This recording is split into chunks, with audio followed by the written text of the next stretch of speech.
কোরআন বাদ দিয়ে মানুষ কোনোদিন চিরস্থায়ী শান্তি পায় না, কোনোদিন পায়নি আর পাবেও না। এই কোরআনই হলো একমাত্র শান্তির ধারক বাহক। সুতরাং এই কোরআন থেকে কারা কারা আলোচনা শুনতে চান, দুইটা হাত জাগিয়ে আল্লাহকে দেখিয়ে দেন।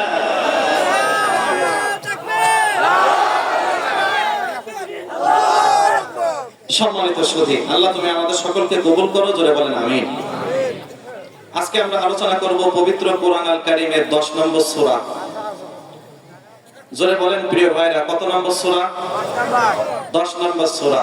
সূরার নাম সূরাতু ইউসুফ। সূরার নাম কি? একজন নবীর নামের সূরা। আয়াত নাম্বার 58। আয়াত নাম্বার কত? 58। সূরা নাম্বার কত? 10। সূরার নাম কি? আল্লাহ সুবহানাহু ওয়া তাআলা আয়াতের সরল অনুবাদে বলেছেন, ও নবী আপনি তাদেরকে বলে দেন আল্লাহর অনুগ্রহ ও রহমত, আল্লাহর অনুগ্রহ ও রহমতে এটি নিয়েই যেন তারা আনন্দে থাকে, উচ্ছ্বসিত থাকে, উদ্দোলিত থাকে। হুয়া খায়রুম মিম্মা ইজমাউন। এবং এই জিনিসটা বাদ দিয়ে জাগতিক যে জিনিসগুলো তারা জমা করে, শান্তির জন্য যেই জিনিসের পিছনে তারা ছোটে, ওই জিনিসগুলো তাদেরকে স্থায়ীভাবে শান্তি দিতে পারে না। একমাত্র শান্তি দিতে পারে আল্লাহর অনুগ্রহ ও দয়া। শান্তি দিতে পারে কিসে? আল্লাহর অনুগ্রহ, দয়া। ওই জন্য রব্বুল আলামিন বলেন, কুল বিফাদলিল্লাহি ওয়া বিরহমাতিহি ফাবিযালিকা ফালইফরাহু হুয়া খায়রুম মিম্মা ইয়াজমাউন। ও নবী আপনি তাদেরকে বলে দেন আমার অনুগ্রহ ও দয়াতে আছে শান্তি। তারা যেন এটা নিয়েই আনন্দিত থাকে, তারা যেন এটা নিয়েই সুখী থাকে, খুশি থাকে। তারা যে জিনিসগুলোর পিছনে সুখের জন্য, শান্তির জন্য দৌড়ায়, ওই জিনিসগুলো তাদেরকে প্রকৃত শান্তি দিতে পারে না। ওই জিনিসগুলো এখন আছে তো তখন নাই, তখন আছে তো এখন নাই, সকালে আছে বিকালে নাই, বিকালে আছে সকালে নাই। আপনি যদি শান্তি পেতে চান তাহলে একমাত্র আল্লাহর রহমত আর অনুগ্রহ ছাড়া শান্তিতে থাকতে পারবেন না। পৃথিবীতে আপনার টাকা আছে, পয়সা আছে, সম্পদ আছে, প্রতিপত্তি আছে, ক্ষমতা আছে, দাপট আছে, বড় পদ পদবী আছে, আল্লাহি আল্লাহর কসম শান্তিতে থাকার মাপকাঠি এগুলো না। এগুলো সকালে আছে, বিকালে থাকে না। আমরা মনে করি অনেক বড় একটা চাকরি করলেই মনে হয় এই ব্যক্তিটা শান্তিতে আছে। কিন্তু একটা জিনিস মনে রাখবেন, বড় চাকরিজীবী ব্যক্তি হতে পারে, যদি আল্লাহর দয়া ওই ব্যক্তির উপরে না থাকে, ওই ব্যক্তি শান্তিতে থাকতে পারে না। তার চরম অপমান অপদস্থে দিন কাটানো লাগে। যদি আপনি লক্ষ্য করেন, এমনও অনেক ব্যক্তি আছে অনেক বড় পদ পদবী, অনেক বড় পোস্টে চাকরি করে, কিন্তু সময়ের ব্যবধানে আল্লাহর দয়া না থাকার কারণে তাদের জিল্লতির জীবন এখন তৈরি হয়ে গেছে।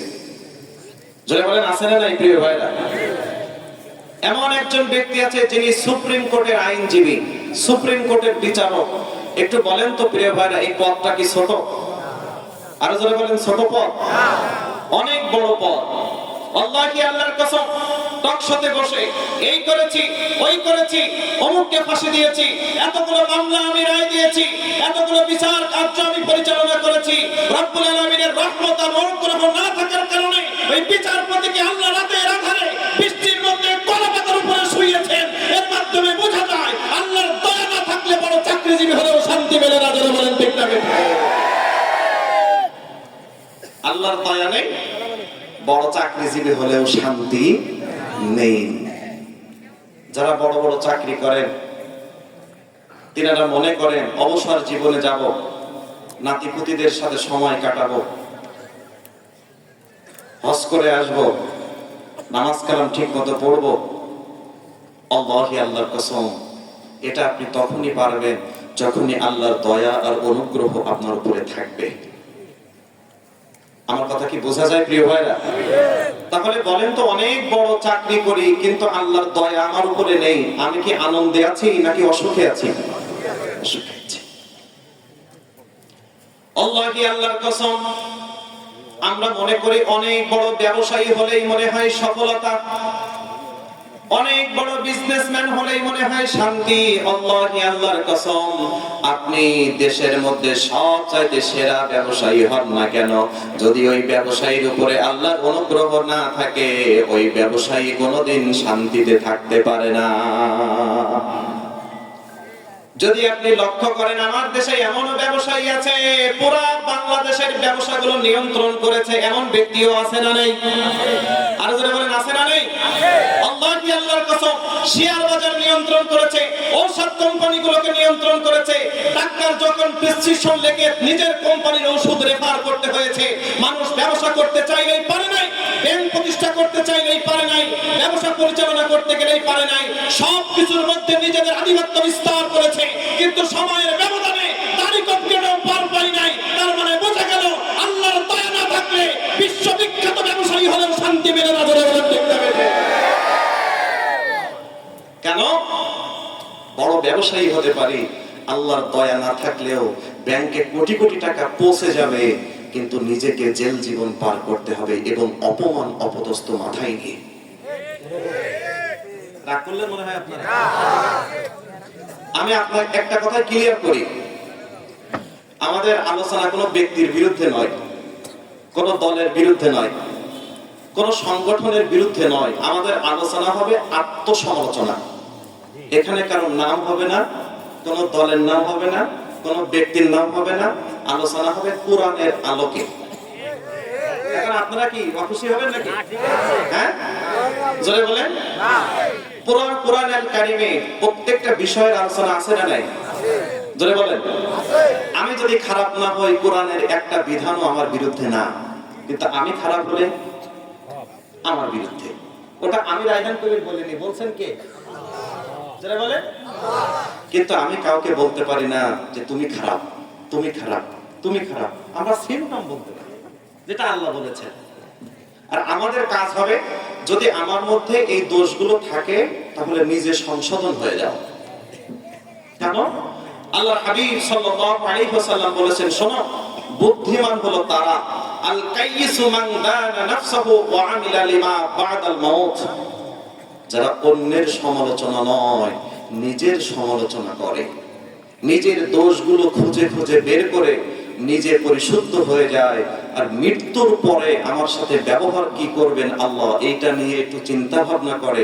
আল্লাহর হাবিব সাল্লাল্লাহু আলাইহি ওয়াসাল্লাম বলেন, ওই ব্যক্তিই হলো বুদ্ধিমান। সুবহানাল্লাহ বলেন। এখন আমরা কি বুদ্ধিমান হতে চাই নাকি বোকা হতে চাই? হ্যাঁ, জি, আলহামদুলিল্লাহ। সুতরাং আমাদের কোন দলের বিরুদ্ধে কথা নাই, কোন ব্যক্তির বিরুদ্ধে নয়, আমাদের কথা হবে কোরআন হাদিসের আলোকে, ইনশাআল্লাহ। আরো জোরে বলেন। এবার আপনাদের কাছে একটা কথা জানতে চাই, জোরে বলেন তো, আমি একটা দেশের মধ্যে সবচাইতে প্রভাবশালী ব্যবসায়ী, যদি ওই ব্যবসায়ীর উপরে আল্লাহর অনুগ্রহ আর দয়া না থাকে, ওই ব্যবসায়ী হওয়ার পরেও শান্তি মেলে না। আমরা মনে করি অনেক বড় পদ পদবি পেলেই মনে হয় আমাদের শান্তি। আছে না নেই?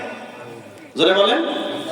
আমি মনে হয় চেয়ারম্যান হলেই শান্তি, এমপি হলেই শান্তি, মন্ত্রী হলেই শান্তি।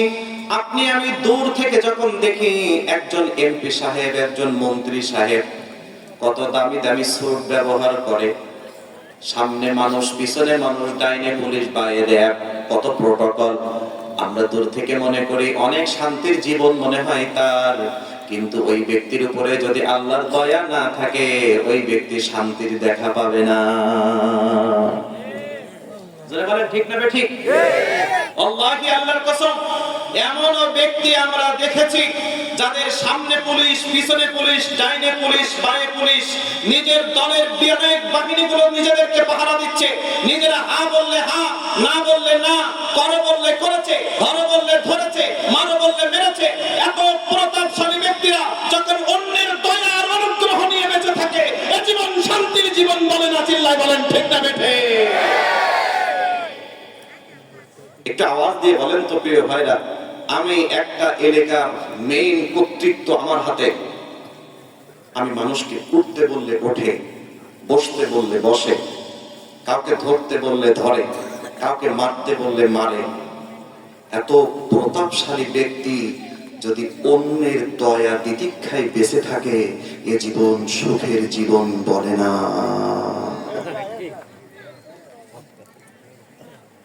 আমার কথা কি বুঝতে পারতেছেন প্রিয় ভাইরা? জোরে বলেন। আমি একটা রাষ্ট্রের প্রধানমন্ত্রী। এখন বলেন তো, একটা রাষ্ট্রের প্রধানমন্ত্রীর ক্ষমতা আছে না নেই? অল্প নাকি বেশি? আরো জোরে বলেন। বেশি। একটা কথা আমার বিরুদ্ধে হবে না, আমি যা বলবো তাই হবে, যা করতে বলবো তাই হবে। এমন বিশাল প্রতাপশালী একটা রাষ্ট্রের প্রেসিডেন্ট যদি অন্যের দয়া তিতিক্ষায় বেঁচে থাকে, এ জীবন শান্তির জীবন হতে পারে না, হতে পারে না, হতে পারে না। চিল্লায় বলেন ঠিক না বেঠিক? ওই জন্য কুল বিফাদলিল্লাহি ওয়া বিরাহমাতিহি, ও নবী আপনি তাদেরকে বলে দেন আল্লাহর অনুগ্রহ এবং রহমত, এতেই আছে শান্তি। তারা যেন এটা নিয়েই আনন্দিত হয়। পৃথিবীতে শান্তির জন্য যে জিনিসের দিকে তারা দৌড়ায়, এই জিনিসের মধ্যে প্রকৃত শান্তি নাই। আমার কথা কি রাগ করতেছেন প্রিয় ভাইরা? এখন বলেন তো, কোটি কোটি টাকা ব্যাংক ব্যালেন্স আছে, কিন্তু একটা টুকরা গরুর গোশত খাওয়ার সুযোগ নাই, এমন ব্যক্তি আমাদের মাঝে আসে না নেই? শত শত কোটি টাকার মালিক, কিন্তু খাবার দাবার থেকে রিজিকটা আল্লাহ উঠিয়ে নিয়েছে। আমি এক জায়গায় গেছি, রাজশাহীতে গেছি। কোন জায়গায়? যে বাসায় আমাদেরকে রাখছেন, আমাদেরকে যথেষ্ট পরিমাণ মেহমানদারি করেছেন। আমি ওনাকে বললাম, আঙ্কেল আপনিও আমার সাথে কয়টা খান। উনি বড্ড আফসোস করে বললেন, হুজুর এই খাবারগুলো আল্লাহ অনেক আগেই আমার রিজিক থেকে উঠিয়ে নিয়েছে।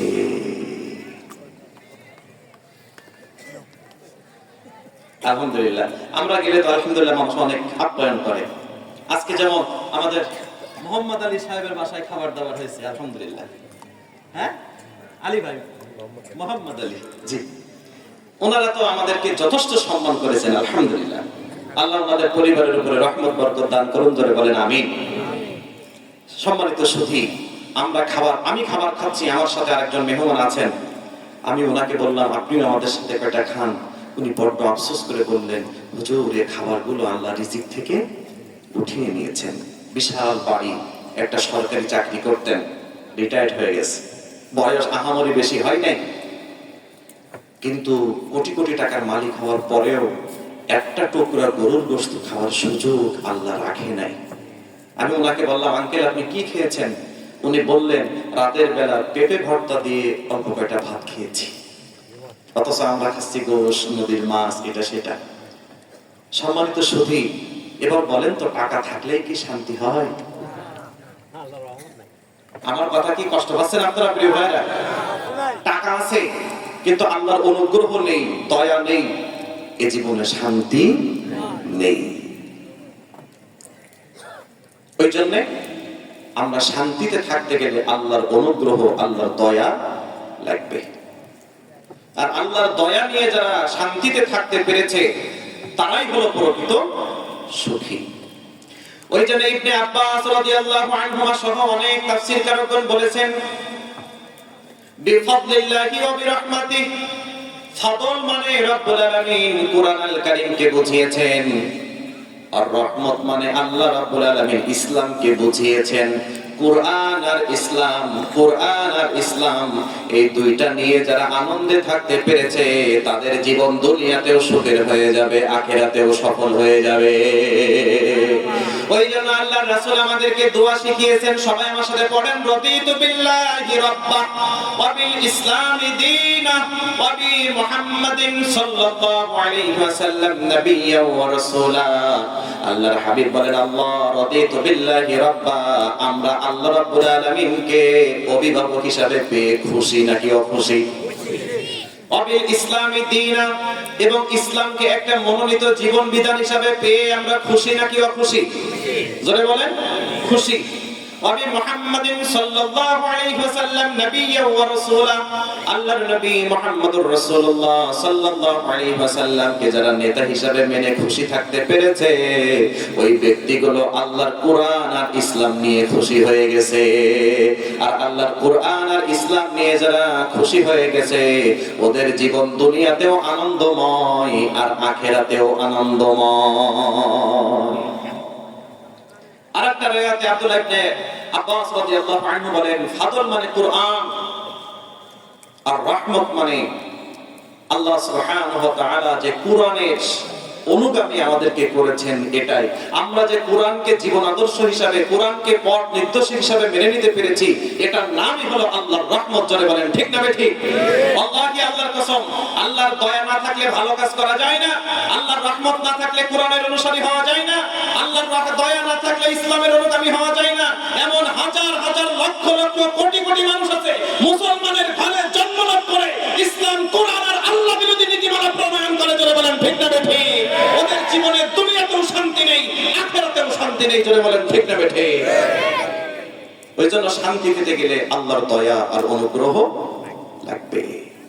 এখন আসুন প্রিয় ভাইরা, আল্লাহর এই রহমতটা কারা পাবে একটু জানার দরকার আছে না নাই? আর যারা বলেন আছে না নাই? আল্লাহ রাব্বুল আলামিনের দয়া তারাই পাবে যারা একমাত্র আল্লাহর উপরে ঈমান আনতে পেরেছে। জোরে পড়েন আল্লাহু আকবার।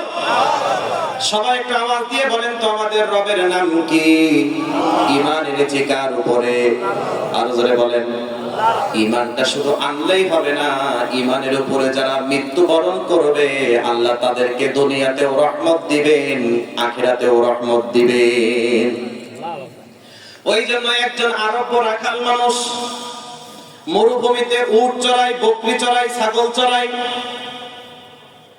তিনি আল্লাহর রাসূল সাল্লাল্লাহু আলাইহি ওয়াসাল্লামের কাছে এসে বললেন, ইয়া রাসূলুল্লাহ, ইয়া হাবিবাল্লাহ, কুল লি ফিল ইসলামি কওলান লা আসআলু আনহু আহাদান বা'দাক। ওগো আল্লাহর নবী, আমি গরীব মানুষ, রাখাল মানুষ, সপ্তাহের 7 দিনের 6 দিন মরুভূমিতে উট চড়াই, বকরি চড়াই, ছাগল চড়াই। আমি জান্নাতে যেতে চাই, জান্নাতে যেতে চাই, এটা আমার অনেক বড় শখ, অনেক বড় আশা।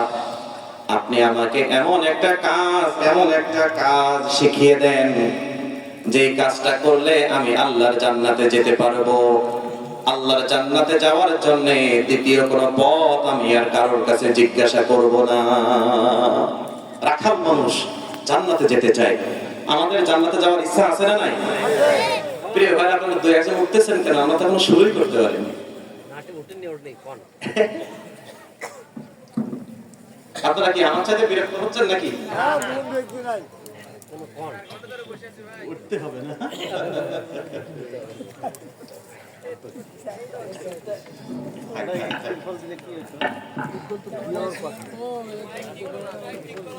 ঠিক আছে ঠিক আছে ভাই, ঠিক আছে ভাই, ঠিক আছে।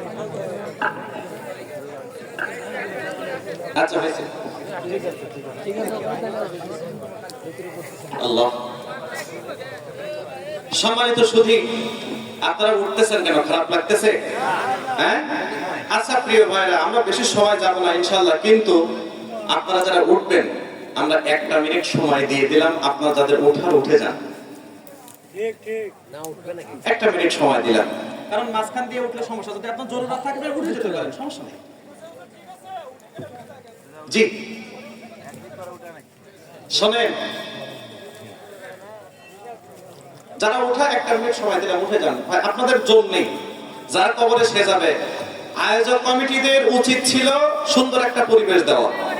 আপনাদেরকে দিয়েছেন, হয়তো বা 10 মিনিট দেরি হয়েছে। আরে এমনও ব্যক্তি আছে যে বাসায় টিভি দেখতে দেখতে 2টা বাজায়। আপনার মাহফিলে এসে এত তাড়া কেন? জোরে বলেন ঠিক না ঠিক? আপনি এখনই আপনার মহল্লায় খোঁজ নিয়ে দেখেন যে 2-1 জন পাবেন যারা খাটের উপরে পা উঠাই দিয়ে টিভি দেখতেছে। তো যার আপনার কবরে আপনি যাবেন, আমার সমস্যা কি? আমাদের দায়িত্ব ছিল পরিবেশ দেওয়া, আমরা যথাসাধ্য চেষ্টা করেছি। আমাদেরকে দাওয়াত দিয়েছেন, আমরা এসেছি। আমাদের দায়িত্ব হলো কিছু বলা। এখন শোনাটা তো আর আমাদের দায়িত্ব না ভাই, ওটা আপনার দায়িত্ব। এখন আপনি যদি মনে করেন ভাই শোনার দরকার নেই, আপনার চাইতে আমি ভালো জানি, আলহামদুলিল্লাহ, আপনি জানলে ভালো। আপনার কপাল নিয়ে আপনি যাবেন, পা ধরে বসাইতে হবে, ওটা আমরা মনে করতেছি না। আপনি উঠতে চাইলে ওঠেন, কিন্তু মাঝখান দিয়ে ওঠা যাবে না। রাগ করলেন মনে হয় প্রিয় ভাইরা? ছোট্ট একটা কথা শোনাই আপনাদের। জান্নাতকে আল্লাহ শুধু রায়হান কবিরের জন্য বানাইছেন? হ্যাঁ, আমাদের সবার জন্য আল্লাহ জান্নাত বানিয়েছেন। এবার বলেন তো, জান্নাতে কি সবাই যাবে? হ্যাঁ, তো এখানে সবাই যে ঈমানদার, আপনি এটা মনে করলেন কিভাবে? দেখবেন কিছু কিছু মানুষ আছে, ও নিজে যাবে আর পাশের মানুষকে চিমটি দিয়ে যাবে যে আমি দাঁড়াচ্ছি, তুই আয়। শয়তানের কাজ, ও নিজে একা জাহান্নামে যাবে না, ও আরেকজনকে নিয়ে যাবে। এটাই হলো ওর মিশন আর ভিশন। আল্লাহি, আল্লাহর কসম, আমরা বিশ্বাস করি যদি 10 জন ভাইরা থাকেন তারপরেও কোরআন থেকে আলোচনা হবে, এখানে হাসি কৌতুক হবে না ইনশাআল্লাহ।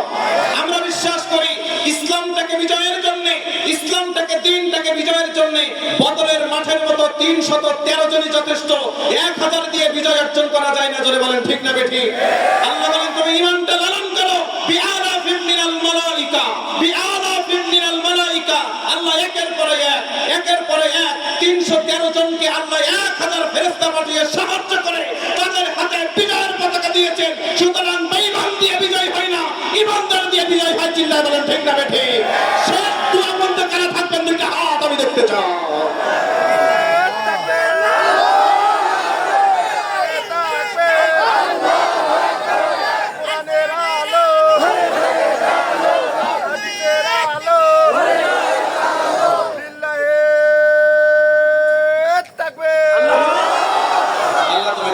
জোরে বলেন আমি। আপনার জরুরত থাকলে ভাই আপনি যান, আপনার ছুটি ছুটি।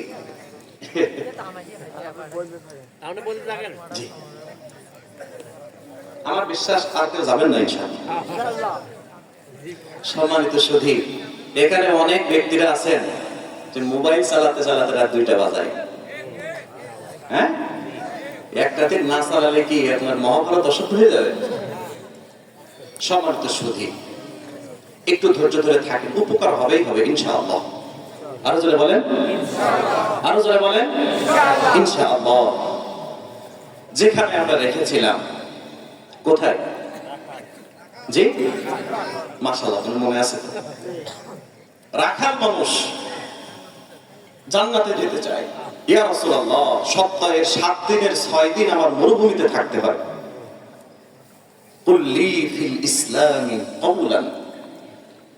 ইসলামের মধ্যে এমন একটা জিনিস আপনি আমাকে শিখিয়ে দেন, এই একটা জিনিস মেনেই আমি জান্নাতে যেতে চাই। আলহামদুলিল্লাহ পড়েন। দেখেন রাখাল মানুষ কিন্তু জান্নাতে যাওয়ার তামান্না কত বড়। সম্মানিত সুধী, আমাদের জান্নাতে যাওয়ার তামান্না আছে না? হ্যাঁ, রাখাল মানুষ এসে বলতেছে জান্নাতে যাওয়ার পথ দেখেন, আর আপনার সামনে আমার সামনে আলোচনা হচ্ছে, আপনি উঠে চলে যাচ্ছেন। কি বোঝাতে চাচ্ছেন আপনি? সম্মানিত সুধী, মুহাম্মদ রাসূলুল্লাহ এই কোটা বাড়াই দেন, আগে ভালো ছিল, শুধু এই ঝাঁঝালোটা কমাই দিয়ে এই কোটা বাড়াই দেন। সম্মানিত সুধী, আল্লাহর হাবিব সাল্লাল্লাহু আলাইহি ওয়াসাল্লাম বলেন, শোনো তুমি কি জান্নাতে যেতে চাও? জি ইয়া রাসূলুল্লাহ, যেতে চাই। আল্লাহর হাবিব সাল্লাল্লাহু আলাইহি ওয়াসাল্লাম তাকে একটা মাত্র কথা বললেন, একটা মাত্র আমলের কথা বললেন, সেটা হলো তুমি বলো, তুমি জানো, তুমি বিশ্বাস করো, তুমি ঈমান আনো। কুল আমানতু বিল্লাহি সুম্মা ইসতাকিম। আল্লাহর হাবিব সাল্লাল্লাহু আলাইহি ওয়াসাল্লাম বলেন, শোনো তুমি ঈমান আনবা আল্লাহর উপরে, আর ওই ঈমানের উপরেই তুমি টিকে থাকবা, অটল থাকবা, অবিচল থাকবা, ইসলাম থেকে কোনোদিন সরে যাবা না। তাহলে জান্নাত দিবেন যিনি, তিনি কে? কয়টা কথা বললেন আল্লাহ রাসূল? জোরে বলেন তো, ঈমান আনলে কি রহমত পাওয়া যাবে? আমার কথা বুঝতেছেন আপনারা?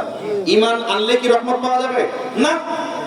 কুল আমানতু বিল্লাহ সুম্মা ইসতাকিম, ওই ঈমানের উপরে তোমাকে টিকে থাকতে হবে, না হলে দুনিয়াতেও শান্তি নেই, আখিরাতেও মুক্তি নেই।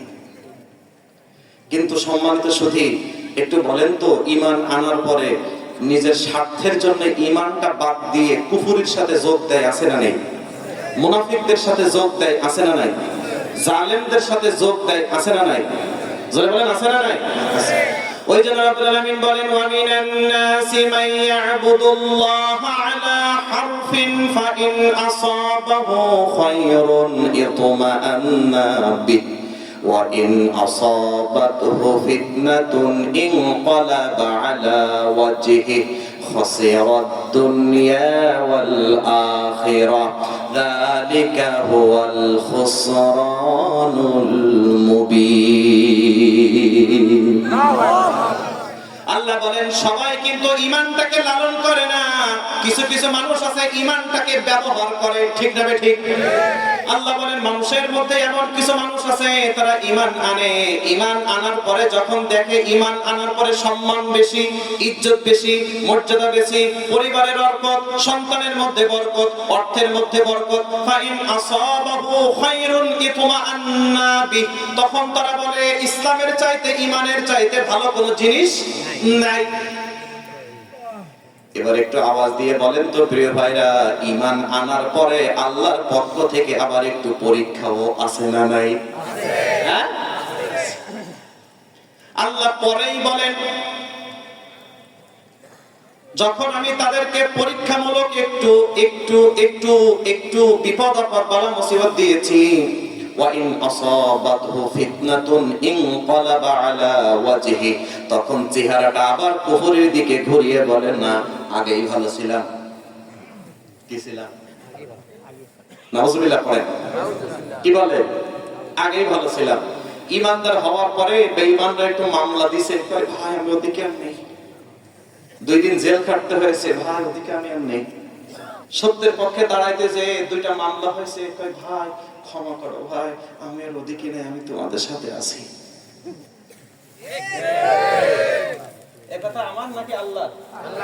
হ্যাঁ, আল্লাহ বলেন যখন ঈমান আনার পরে তাদের কল্যাণ হয় তখন তারা মনে করে এটাই ভালো, আর যখন আমি আল্লাহ ঈমানটাকে একটু যাচাই বাছাই করি তখন আবার কুফরিতে ফিরে যায়, তারা বলতে চায় যে ওটাই ভালো। নাউজুবিল্লাহ।